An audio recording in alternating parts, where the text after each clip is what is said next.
Untuk orang yang umur 30 tahun, kena up skincare apa? Fokus menjaga kelembapan kulit.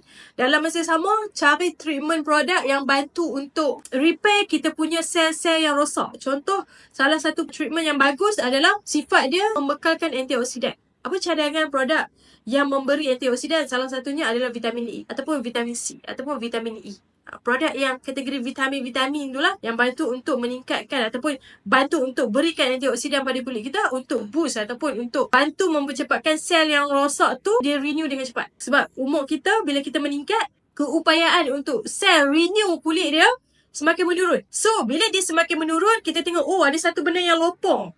Orang yang umur 30 ke 20 tahun kat situ dia akan hilang.